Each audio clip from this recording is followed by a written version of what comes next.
I mean, people here heard about it but hadn't thought about it. And that put it in their minds that, yeah, this is an important thing. In the eastern Kentucky forest is this important thing. 45 square miles of scenic wonder. Similar, it's said, to Kentucky's own version of Grand Canyon or Yosemite Valley. But unless you're driving the back roads looking for it, it's easy to miss. And if you are looking, among the thick woodlands and towering cliff lines, there's a story. A bit of Kentucky history area visitors find hard to believe.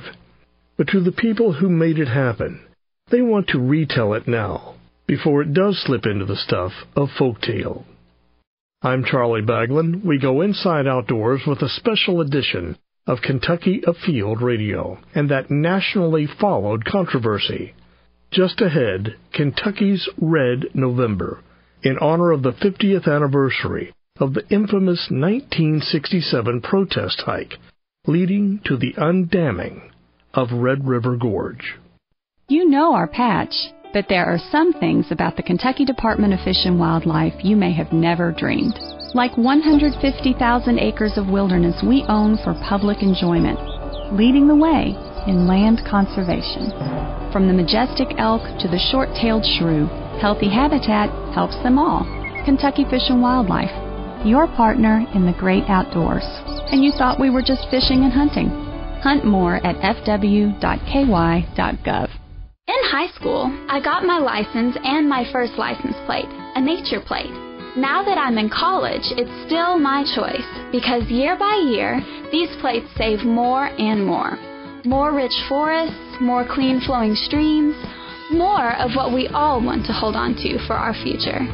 If it's the wildcat, cardinal, or the butterfly plate, next time you renew, do like me. Say nature's finest and pick the plate that keeps our bluegrass green. This is Kentucky's Red November, a 50-year observance of the undamming of Red River Gorge on Kentucky Afield Radio. Right about here is where the road will disappear. The river wraps like a snake around Clay City. It's just one of those things, like you said, you learn to adapt. And a couple times a year you get a new lake and you admire it and then it goes away. Sounds like Clay City itself is a couple of times a year a lake in itself. It kind of is. I mean, there are parts of it that are. Clay City's, it's tough. It's a tough city. It's the people who are here have been here for a long time and they're not in any hurry to go anywhere. They've seen this water do what it's going to do. They're prepared for it. We're in Clay City, an often seen, though seldom taken exit off the Bert T. Combs Mountain Parkway, being led by Cory who for years served as the Powell County Red River Floodplain Director. We're seeing firsthand the hardest-hit areas when area weather isn't even at its worst. Everything in this area that you see and everything we've seen could, in the blink of an eye, be submerged in water. And then maybe not to the extent that you've seen in New Orleans or areas like that where people are sitting on the roof, but to the extent that the damage is just going to be catastrophic. Well, the people who live here, just like a house payment, rent payment, or car payment, factor in flood insurance to their budget. Absolutely. And we have a lot of people who really actively work to get themselves removed from the floodplain, if at all possible, if they're on the line, because the additional flood insurance, it can make or break a household income. The floodwaters to which Cory refers are a regular occurrence, and they have been for as long as folks around these parts can remember. Major floods in recorded history date back to 1938. Petitions to the federal government to mitigate the flood problems began in 1954. As years passed into the 1960s, 4 more floods had put roads underwater, soaked homes, and put the Clay City National Bank, or what is today the Red River Museum, knee-deep in the river itself. But this wasn't always a bad thing.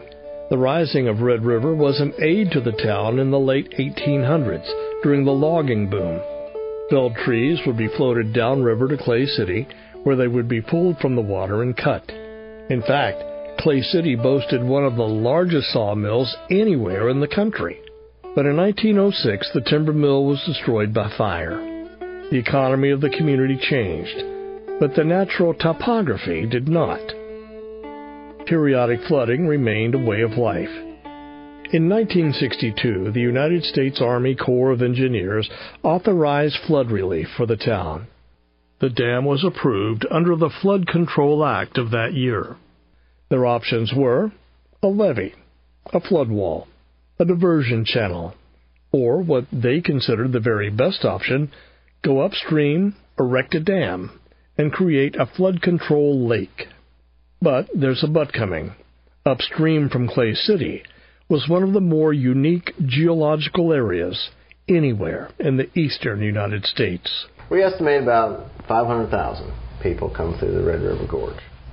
That's a lot of people. It is.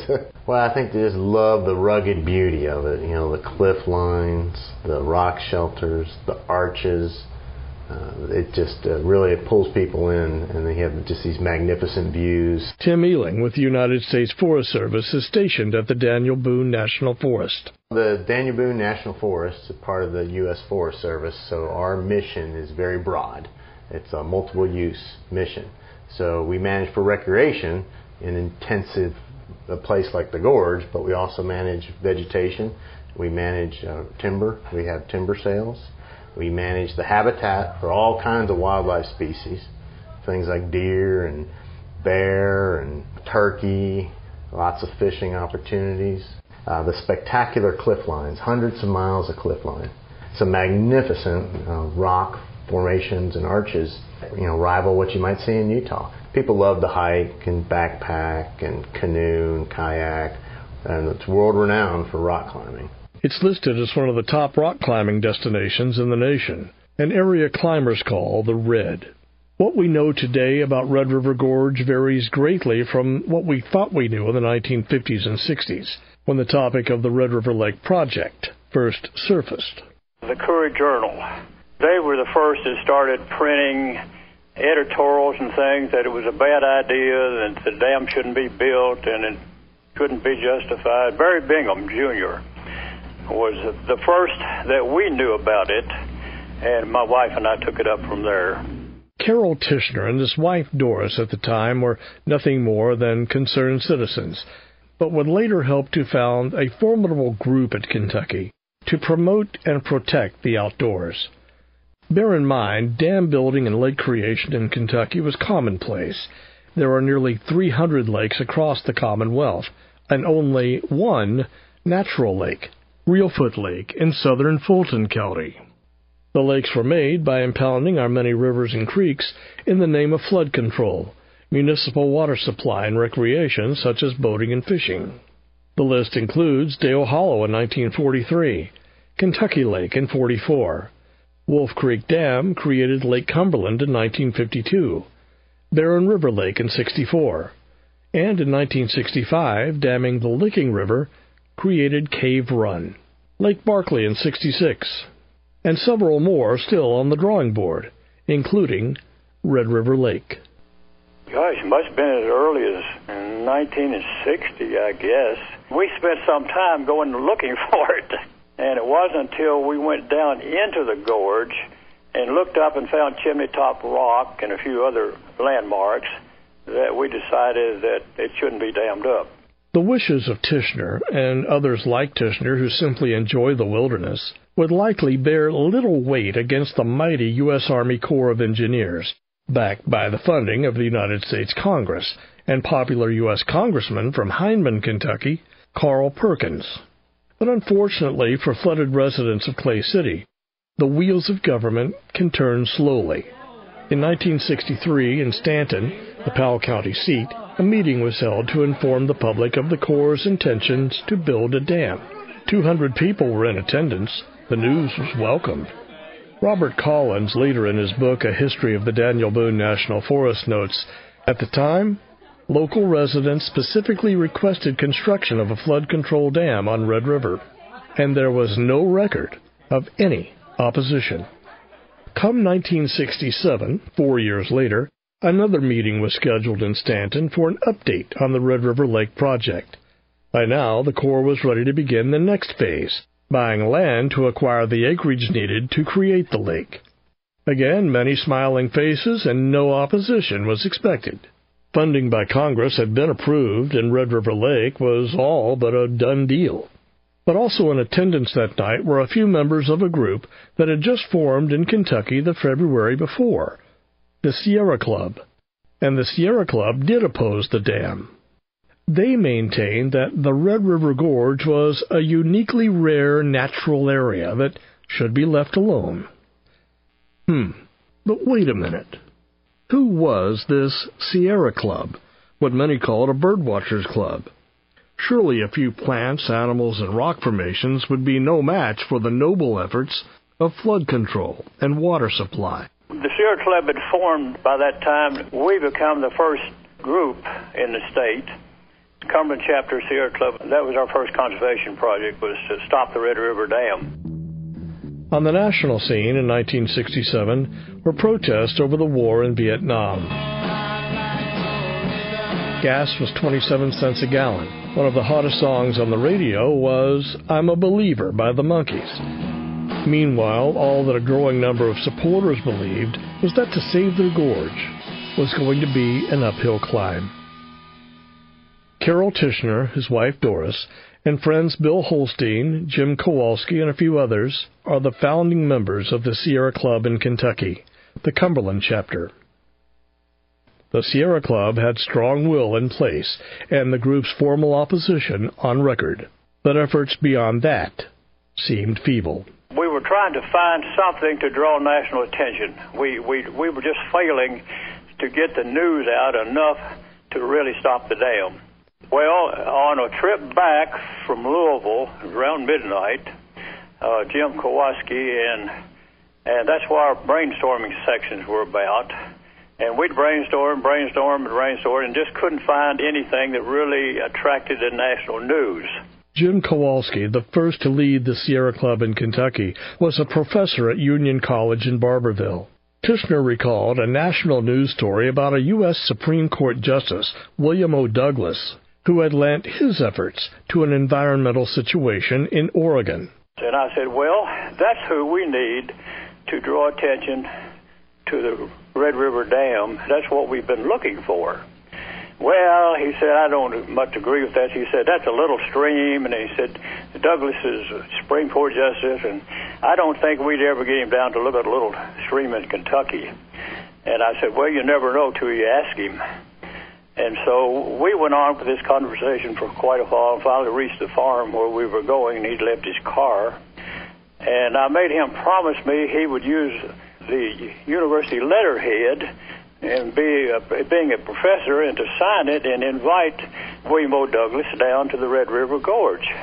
And I guess I called him every week for the next month, and finally, when I called him, he said, I mailed William O. Douglas a postcard inviting him to the gorge.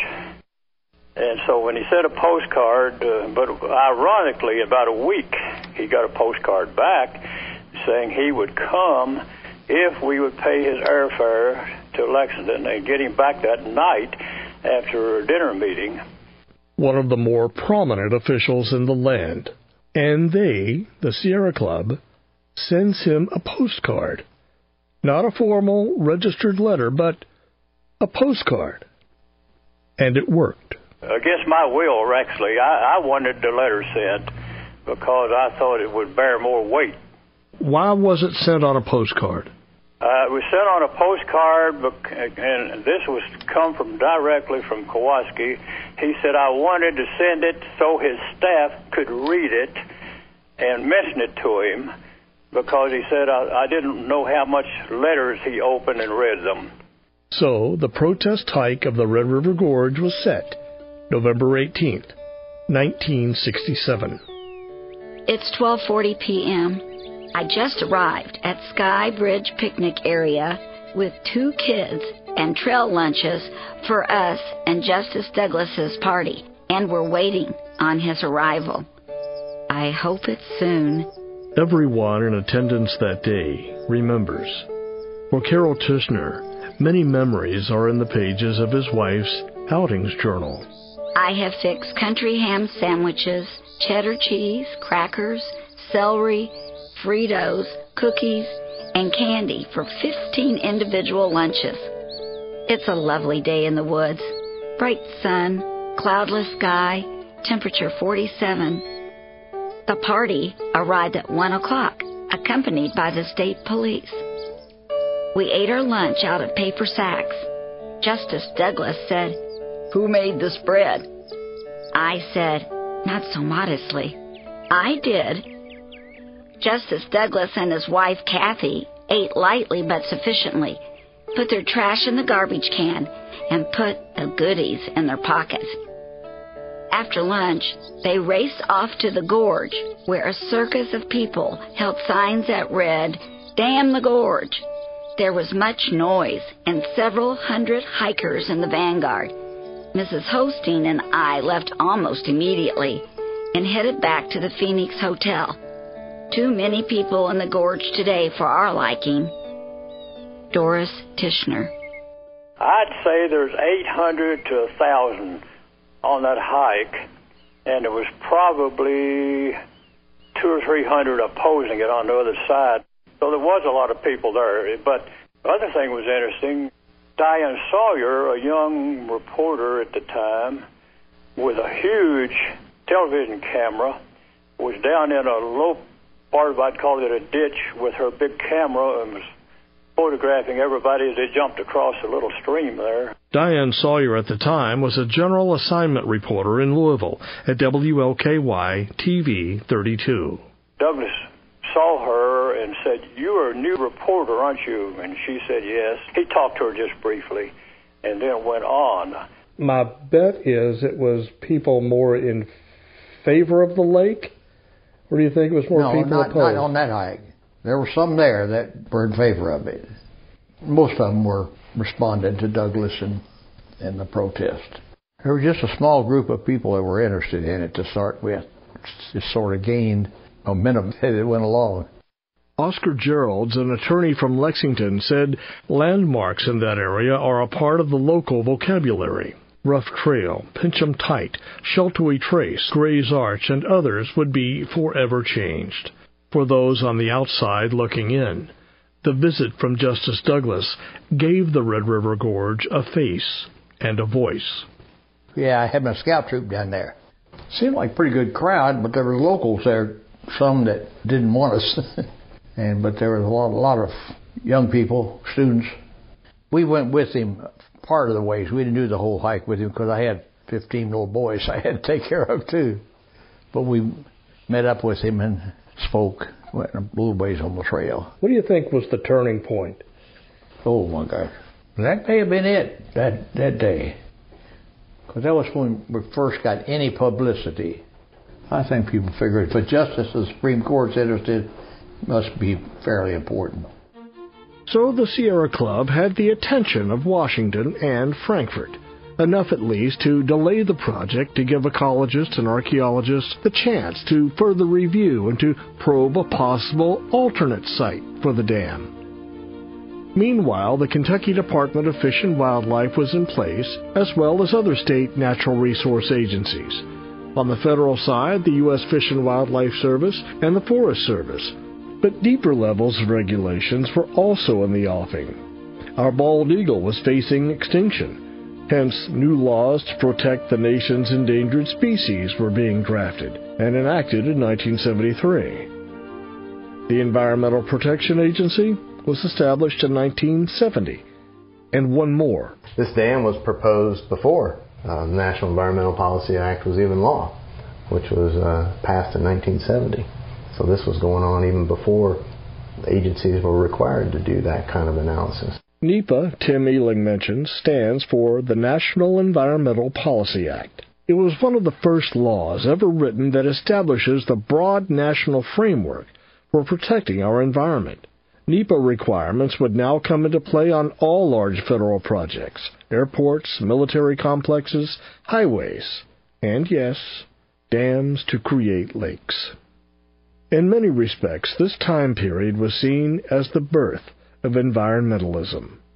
Oh, it was new. I remember I bought some of the first books on environmental law that had come out. It was a new field. And you were setting standards. I may have been. I didn't know it. Oscar Geralds in 1967 represented the Sierra Club as president of the Red River Gorge Legal Defense Fund. and he quickly became an unpopular man in Powell County, or at least parts of Powell County.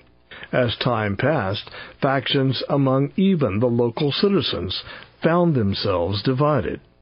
Soon after the protest hike with Supreme Court Justice Douglas, and for years to follow, the story appeared in national media, including the New York Times, CBS News, Time Magazine, and Smithsonian Magazine, allowing the small river in Kentucky to flow across the national stage.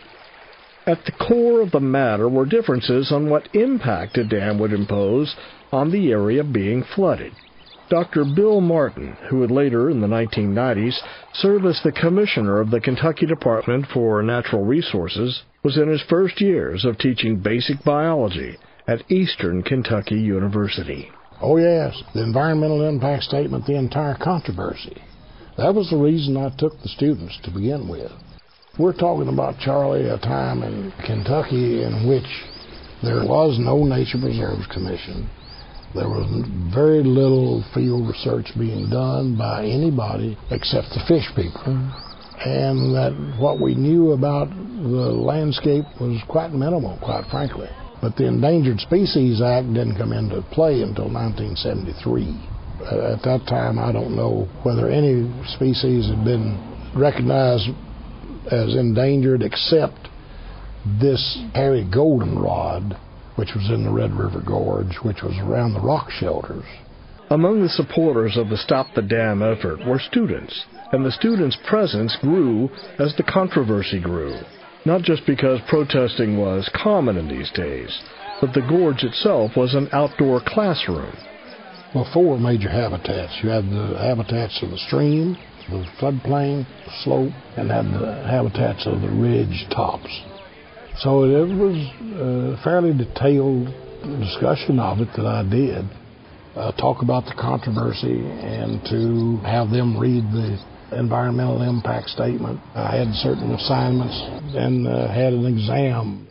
But the way the Corps had written the ecological impacts and this sort of thing, to my knowledge, they didn't hire any consultants to do the job. It was written as if engineers were writing it in the first place. It was written by people who didn't know basic evolutionary theory. The one thing they stated was that the rising waters would not affect the vegetation because the plants would adapt to it. And all of these upland species, of course, would have died as a result of the permanent flooding. What was the reaction of your students? They would sign petition. I think we had a petition signing the first Earth Day, which was in 1970. As it turns out, Dr. Martin was doing more than just educating college students. He, along with Tichenor, Geralds, and more, were making visits to Washington to inform committees. I wrote to the Corps about it, and then wrote a statement that I went to Washington before a committee and presented that information before that committee, and testified before the committee that this was something that shouldn't be done because we're talking about a rare place in Kentucky. And biologically and environmentally, this was not something that ought to be disturbed.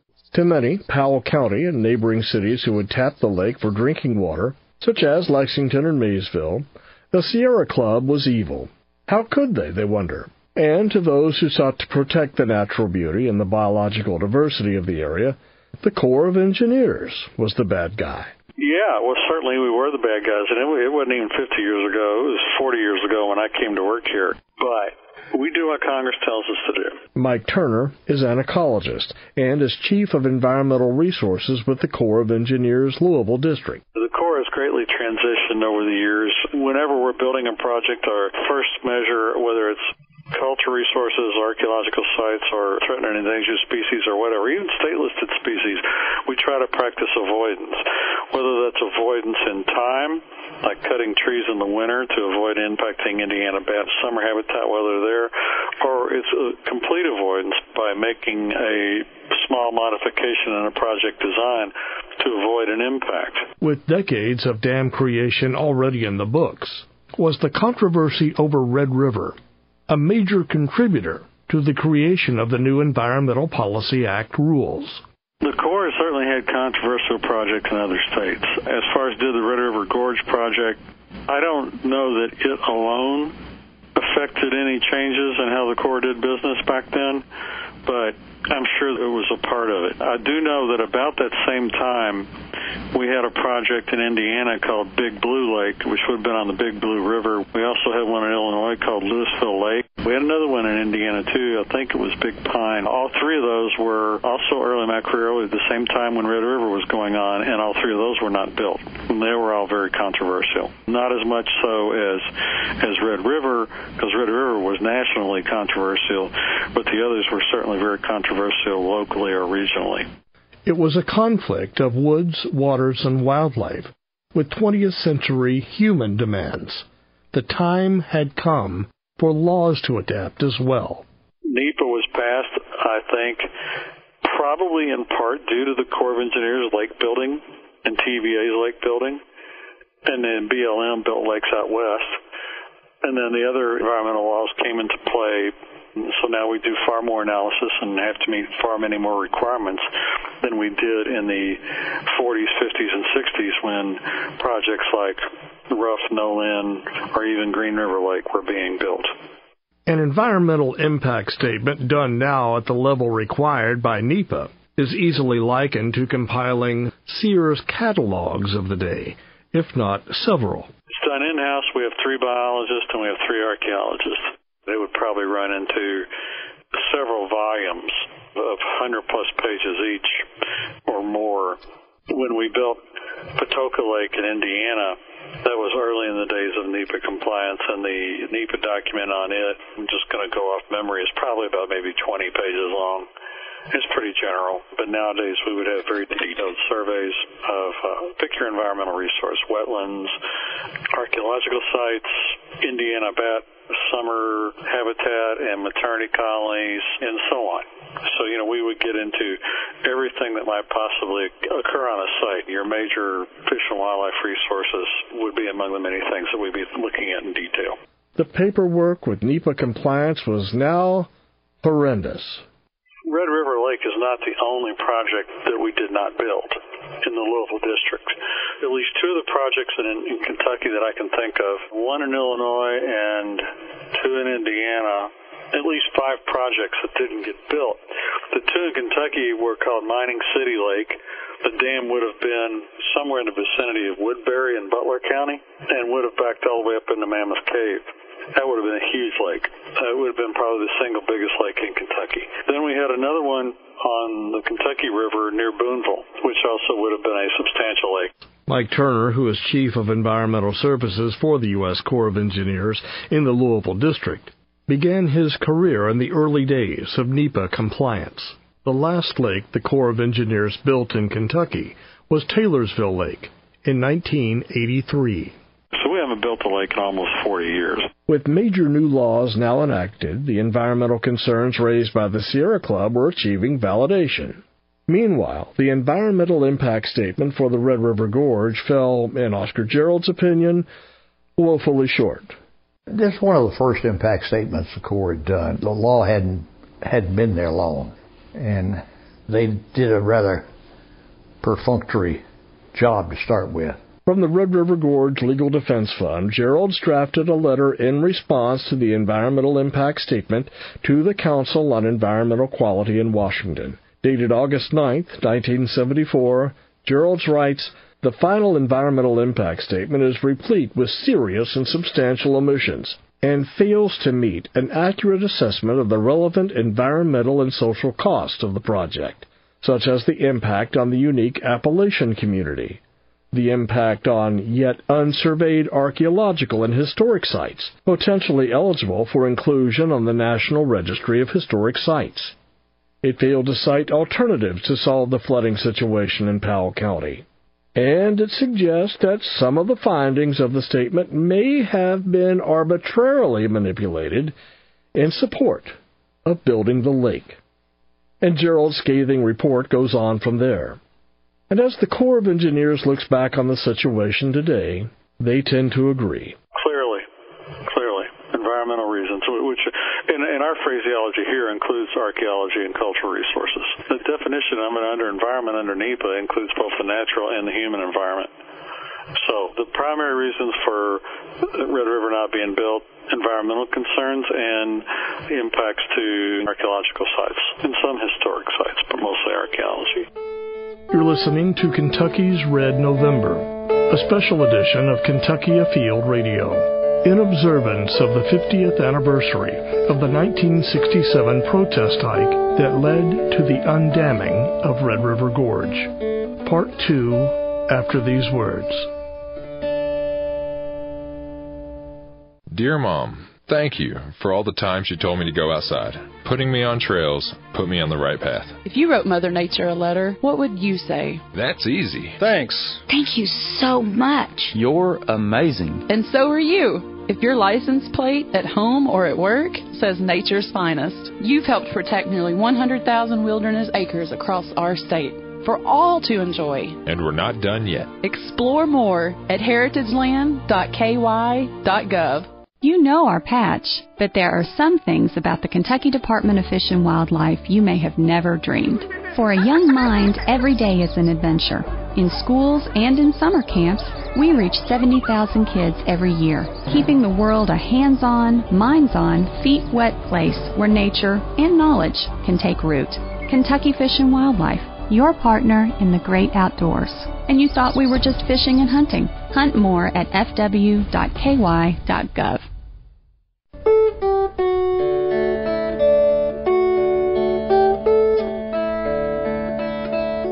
We now return to Kentucky's Red November, a special edition of Kentucky Afield Radio, in observance of the 50th anniversary of the 1967 protest hike leading to the undamming of Red River Gorge. It should be pointed out that in many ways the United States Army Corps of Engineers is, and has long been, a proud partner in conservation. We were given direction to purchase far greater areas of lands for, like I said, Taylorsville or Green River that afford protection to the lakes, and then they end up providing these thousands of acres for Kentucky Fish and Wildlife to manage for the benefit of wildlife habitat. The Corps is one of the largest partners with the Kentucky Department of Fish and Wildlife, somewhere to the tune of 169,000 acres. Nearly all of the wildlife management areas that contain the word lake, 19 in all, is owned by the Corps of Engineers. Areas open to the public for boating, hunting, fishing, nature observation, and areas wildlife can call home.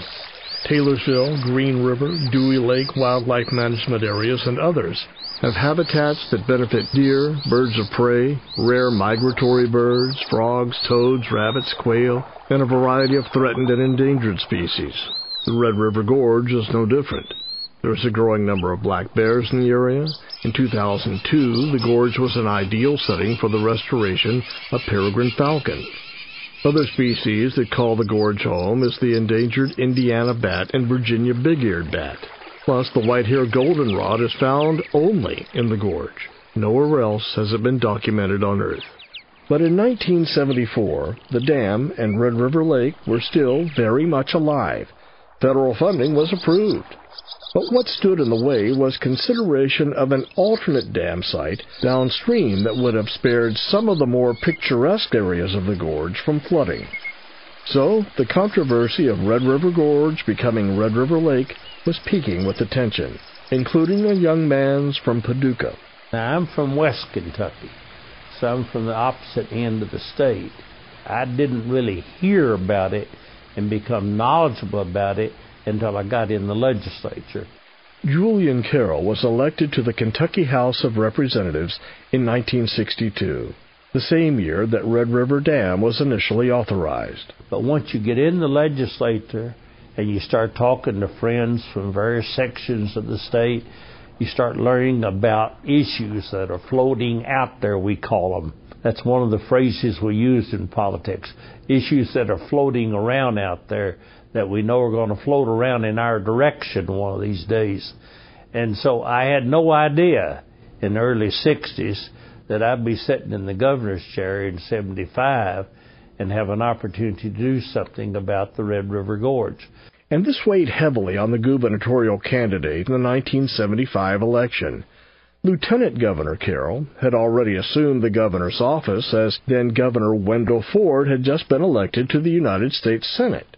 Hence, Carroll was seeking re-election for a full term in the governor's seat. And the pressure was mounting on Governor Carroll from the Corps to state his opinion on the project, pro or con. The Sierra Club's Carroll Tichenor. Oscar Geralds and I had a routine of going to Julian Carroll's office to lobby him and to call off the dam. This became really quite a hot issue, and basically there was a time frame on me. But the Corps of Engineers was ready to proceed with the project, and that's why there was so much heat on me at the time to either save as well as heat to go ahead and flood the Red River Gorge. And of course, Lexington made the decision to let a private water company own their water system, and that private company has now built a water line, as you well know, all the way to the Kentucky River. So Lexington solved its problem. At the time, our investigation of Lexington's needs was that it was a future problem. It was not an immediate problem. And the one thing you can't do, you can't unflood the Red River Gorge once it's flooded. And we knew there were alternative sources of water available to Lexington. And whatever you might want to make of politics at the time, politics was really not a major issue.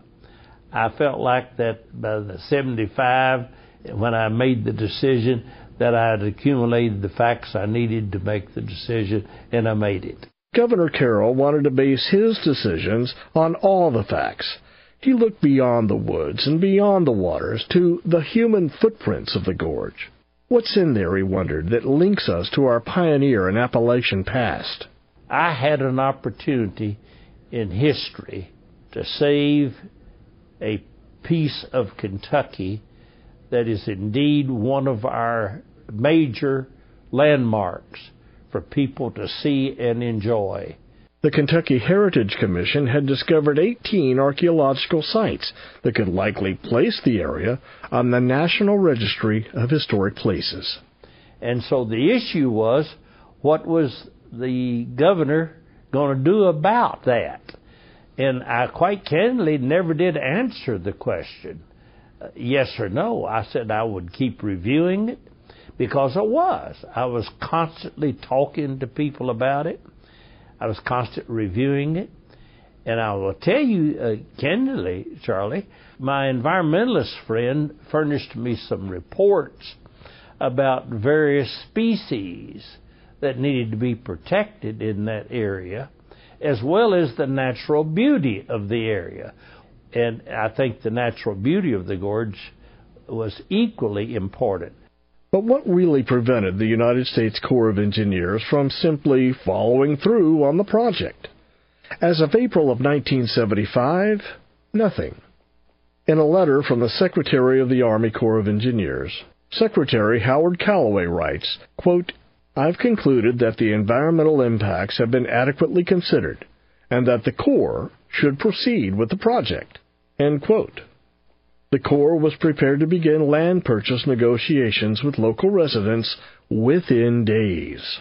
I felt a leaning that I was going to have to stop that flooding of the Red River Gorge. But the Corps indicated that a no-turning-back point was approaching as expenditures were being made. In the meantime, the Sierra Club, Oscar Geralds, and the Red River Gorge Legal Defense Fund filed a lawsuit in federal court in Louisville. What they wanted was a temporary restraining order against land purchases, and Governor Carroll joined that suit. I can distinctly remember going through the line at the supermarket and having people behind me saying, now we're going to save the Red River Gorge, aren't we? So they were for it. Yes, sir. They wanted to save it. And so, yes, I was getting a lot of public comment as I traveled the state to save the Red River Gorge. By September, archaeologist reports were complete. And meanwhile, over in Louisville, Judge Bratcher in the federal court case had made a decision there. So I took all of the evidence. I said, I'm going up to the third floor of the mansion, and I'm going to closet myself, and I am going to make a decision, and I'm going to write it in longhand. So finally, the decision was being made. And what if the Kentucky governor did stop the dam? Well, one suggestion was to proclaim the entire area Red River Gorge National Park, which might include neighboring Natural Bridge. In that federal court case, Judge Bratcher sided with the environmentalist, setting up full-scale hearings on the project's merits. And I made the decision to veto the proposal of the Corps of Engineers, which by law, federal law, I had the authority to do. The calendar read September 11th, 1975. Governor Carroll announced his decision. After careful review of the facts, he said, quote, I find no compelling reason to build the Red River Dam. And so we've preserved the Red River Gorge for its archaeological value, for its beauty, for people to see. I have no apology for having made the decision. I think it was the right decision when I made it, and I think it continues to be the right decision. The Sierra Club, the Audubon Society, and environmentalists near and far had won. The gorge was free to remain the gorge. After the state withdrew its support for the project, that was it. But was the governor's decision really enough? Backlash from Washington was that the project would still proceed. Though thrilled by the veto, the fear that many nature lovers held was, could this be overturned? Perhaps by a future governor who may be more sympathetic toward the lake idea. Or possibly in Washington. Well, I think the Corps was just sitting on it with the idea of coming back. They don't usually give up, and this was the first time I think anybody had really opposed them on one of their projects like this. Congressman William Natcher, a key member of the House Appropriations Committee, said no further funding would be sought. Likewise, the Corps ended their interest in the project. But what the Sierra Club and other environmental factions wanted was assurance from the federal government. That assurance would come by having Red River officially declared a federal wild and scenic river. We had designated it under the state law before, but in order to get that done, there had to be a provision in the bill that state designation would not block any dam. That's the only way you could get it through the legislature at all. So I wasn't real satisfied with that until we got the federal one. Oscar Geralds and company would spend another 18 years toward that end, ending the controversy twice and for all. The Forest Service, Tim Eling. You know, every once in a while you'll hear somebody talk about the old days, and some people that I know that were around then, 1960s, when that battle was going on here, and you'll hear about that. But in terms of it ever happening, it would never happen again. Since 1993, the Red River was designated a federal wild and scenic river, and in that legislation it said the river would be forever free-flowing. So you can never have a dam with that federal legislation that took place in 1993. And that federal designation was signed into law by President Bill Clinton December 3, 1993, hence protecting the 19.4-mile stretch of Red River as it courses through Menifee, Wolf, and Powell counties. Oscar Geralds readily admits it was a fight that they might not win. Oh, no, I always think I'm going to win, but there was a real possibility that we wouldn't win. But somebody had to fight it and disagree with them.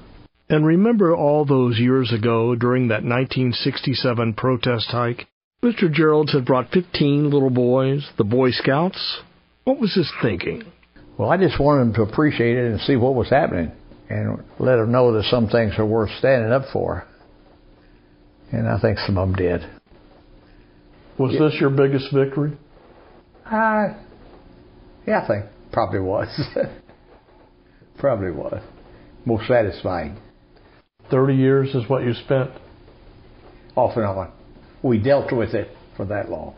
I think the one important thing is how people got behind this thing when they learned what was going to be done.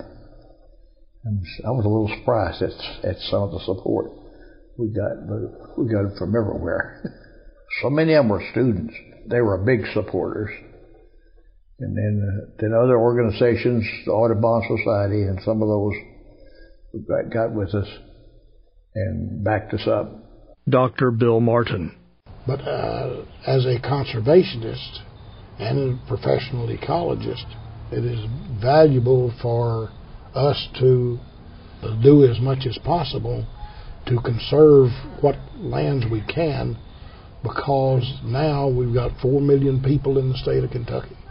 There's a lot of pressure on wildlife habitat and the wildlife. And so we need to do as much as we can possibly do to conserve as much as we possibly can. So now, a half-century later, you still wonder, what if? If they were going to propose to build that dam today, I don't think they'd even dream of it, simply because it was going to be affecting too many species. We would have lost a part of the natural heritage of this state that we would have been poorer for it. It's such a dumb idea. I still don't think so. All right, let's say, rather than the lake specifically, Congress gave us funds to do what's called a general investigation to look at flooding in Powell County and solutions. Then, yeah, we'd probably look at the lake again, and it would probably be dismissed very quickly because we've got a lot of documentation on it. And like I said, the requirements have gotten even stricter. We've got more endangered species in the area because more have been listed. And I don't think the public opposition would be any less. In my opinion, I think it'd probably be even more. And the word would get out via social media so quickly. Today, the Red River Gorge sits quietly as it has for thousands of years, and enjoyed by more than 500,000 people every year. It's a beautiful thing. Glad it's not a lake. Dario Ventura is the son of Miguel of Miguel's Pizza in Slade, ground zero for pizza, climbing gear, and camping. A climber himself, he now sees the Red as a global draw. I mean, if you can think of it, they come. We have a group in from Spain right now. People coming in this fall, I know, from Australia. Yeah, anywhere in the world or country. One warm summer Saturday, I counted cars in the parking lot from Texas, Arizona, Ohio, Virginia, Michigan, Arkansas, Indiana, Montana, and Washington State. Dayton, Ohio. We talked to a few. Today we were backpacking for a couple days, but I come down here and climb also, but... Do you think this would make a better gorge or a better lake? 50 years ago, I don't know if you knew this, 50 years ago in 1967, they were going to dam Red River Gorge because there's some cities downriver, Clay City, Stanton, that were getting a lot of flooding. And the answer was, well, we have to control the water flow, and so we'll dam Red River Gorge. That actually breaks my heart. It really does. Almost as if history were repeating itself. Reactions here now are strikingly similar to outdoorsmen and women of the 60s, when they first heard the very same news. You didn't know that story? No, I didn't. No, I didn't. I'm glad they didn't.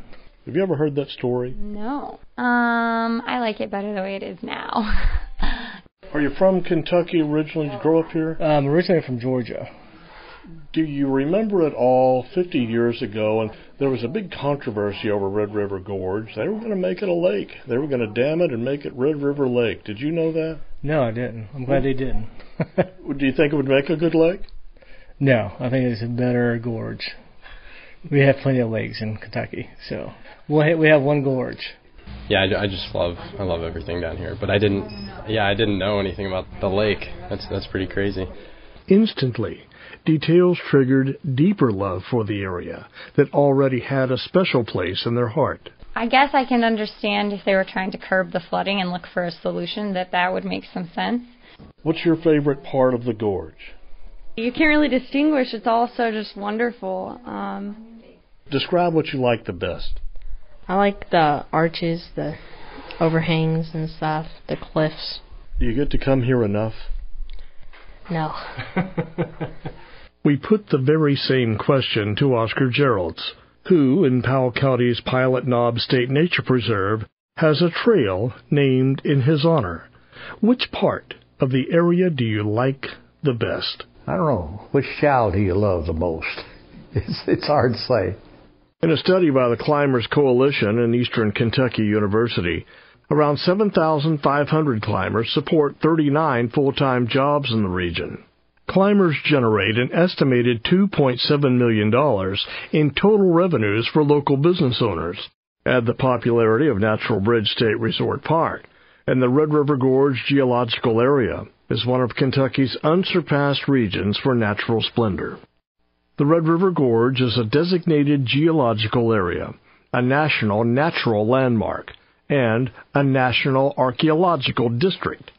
Plus, it's on the National Register of Historic Places. In all, 45 square miles of towering cliffs, natural arches, rock shelters, and a portion designated as a cliffy wilderness, 12,646 acres of rugged forest landscape. Whether you're visiting or it's your home address, the region is a home place and a second home to many others. In nearby Natural Bridge State Resort Park, we hear in the background a local gathering for a family reunion. Cousins catch up, kids grow up, life goes on. But one thing remains. But Clay City is a vibrant community. There are wonderful people here, and so many of the people who you see who are still sticking around, they're here because of that sense of community, because they don't have a desire to leave.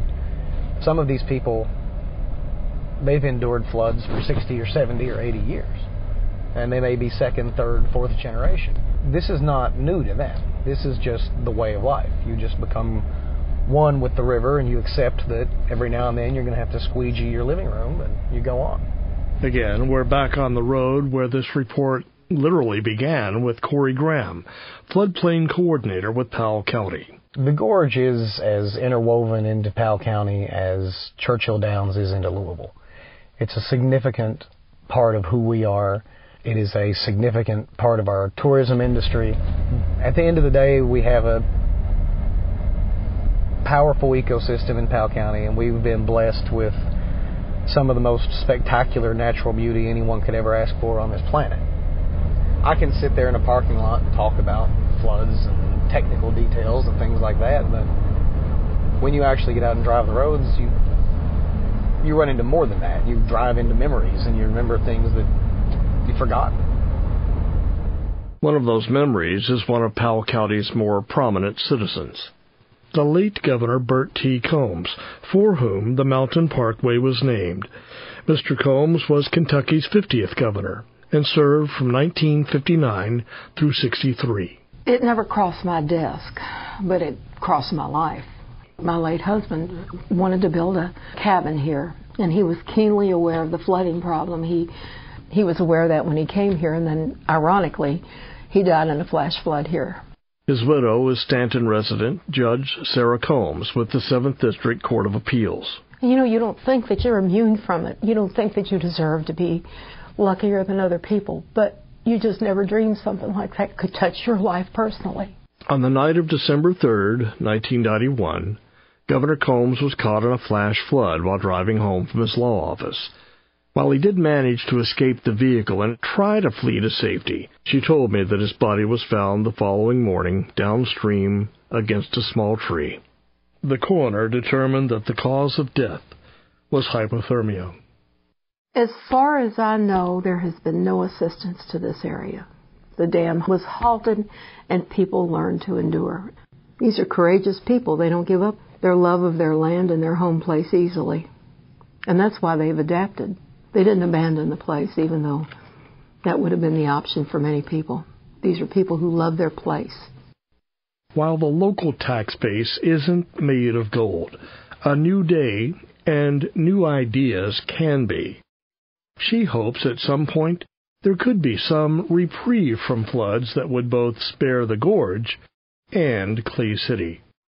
Start trying again. If we can't have the dam, then something remedial, if it could be designed properly.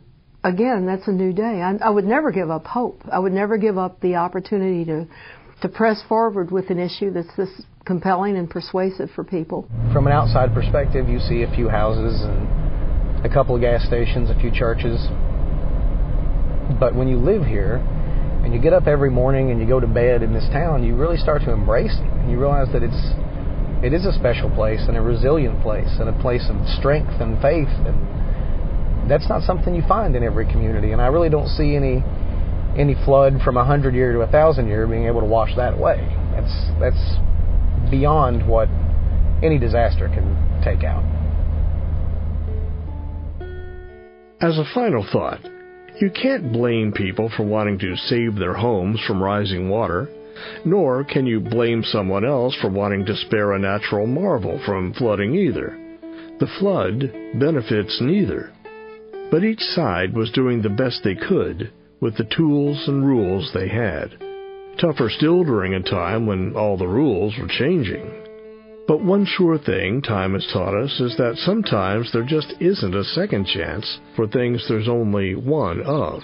And this isn't limited to the gorge of Red River. So in 1976, Governor Carroll, along with Representative John Rickert from Elizabethtown, signed into law the Kentucky State Nature Preserves Commission. Their mission to locate and protect the best remaining natural areas in the state, unimpaired for all time. And as for that protest hike back in 1967, did the Supreme Court Justice know his visit that day would lead to an 8-year battle of water and wit? No. But what he did know was that it would help level the playing field. While this was a new era in ecological safeguards, Justice William O. Douglas helped bring about a new age in law. His rulings and opinions blazed new trails for giving legal standing to inanimate objects in our natural world, a world we value more and more, the less of it we have. And in the case of Red River, maybe he didn't just come to stop a dam, but in hopes to build a bridge. Kentucky's Red November, the 50th anniversary of the protest hike leading to the undamming of Red River Gorge, has been a production of the Kentucky Department of Fish and Wildlife, your partner in the great outdoors. Incidental music provided by Susie Hutchison and the musical group The Alarm Clocks. Historical context provided by the Kentucky Department for Libraries and Archives, Larry Meadows of the Red River Museum, and the Sierra Club. I'm your host and producer, Charlie Baglan. This is Kentucky Afield Radio.